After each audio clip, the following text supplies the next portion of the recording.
Hello everybody and welcome to RedstonePlanet. This is my first video and it's going to be on some pretty basic redstone stuff, so just follow along and maybe you can learn something. Um, so basically, for my first video I thought I would do a tiny redstone tutorial on just basic signals, strengths, and different gates that are used, and some of the different functionalities and the way redstone behaves. So yeah, let's get started. First thing off, I want to explain how I'm going to be doing these tutorials. I've noticed that some advanced redstone channels that do tutorials refer to things in binary. I am not one to do that. I do not like referring to things, you know, in binary. It's just not. It just scares people away, and not many people learn too much that way, and it can confuse people. And so, just to keep it simple, I'm going to be explaining it in some redstone lingo. So let's get started. As you can see, a redstone signal will travel exactly 15 blocks. It will not travel, however, any more than that. So as you can see, this lamp is off while this lamp is on, so this will not be powered. This is exactly 15 blocks. Okay, so let's go over how redstone behaves. And I'm also going to be showing you some other stuff, just other than levers, because lever is a constant output, so I want to, show you that it's the same for other ones. In fact, let me just show you that now. Press this button, and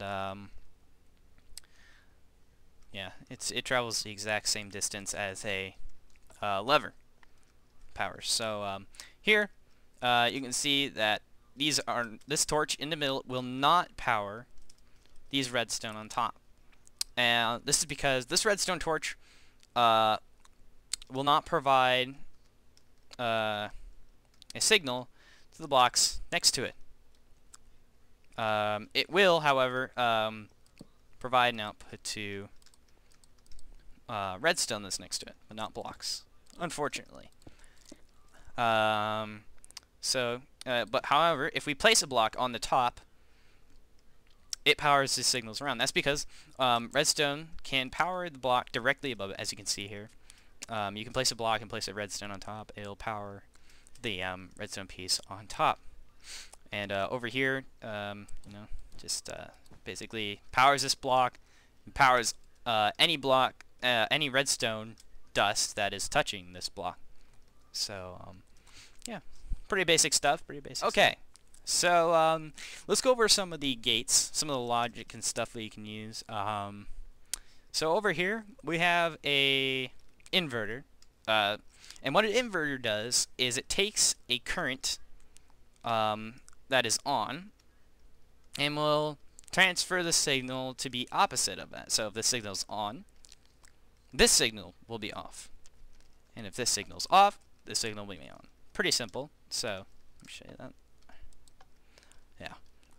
Over here, you can see that I have a little mess of redstone here. But I'll show you how this works really quickly. So this is what you would call an AND gate. And an AND gate is pretty much if two signals are on, then two output.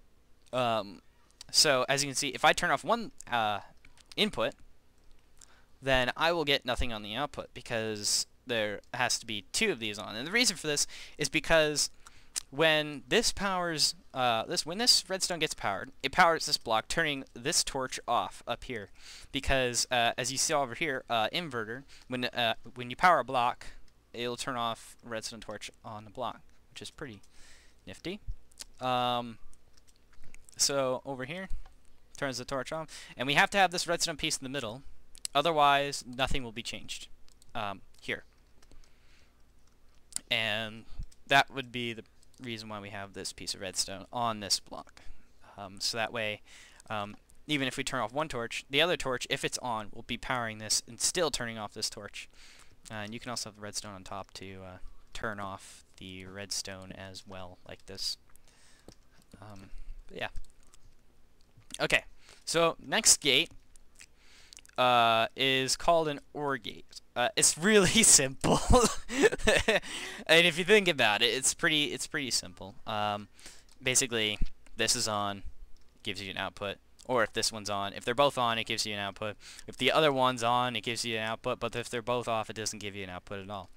So it doesn't matter which one's on, which input's on, you will always, as long as one's on, you'll always get an output. And yeah, pretty simple.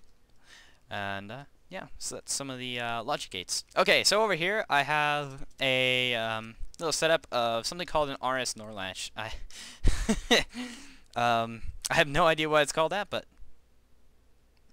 yeah, you get the point. So these basically memorize a signal. So basically, I'll show you just to save my breath a bit here. Okay, so when I hit the button, it powered this block, turning this redstone on. The reason it stayed on this side is because now this torch is constantly powering and turning off this one. So this output's going to be off. So as you can see, if I were to remove this block, it would still say the same. It doesn't matter. I could press it again, it would still say the same. Until, however, I press the button on this side, which would reset the signal. This is a more compact design, actually. This is a kind of laid out version, and this one is even larger version. I've seen this one more. It's a bit more popular. And you must have the redstone on top. I don't know why, but it seems to glitch sometimes. So yeah, if you don't have that up there, whenever I tried to input stuff from certain locations, it would glitch. So yeah, basically both of these work the same way, same exact way. So okay, one other thing I would like to show you is that redstone can actually be extended.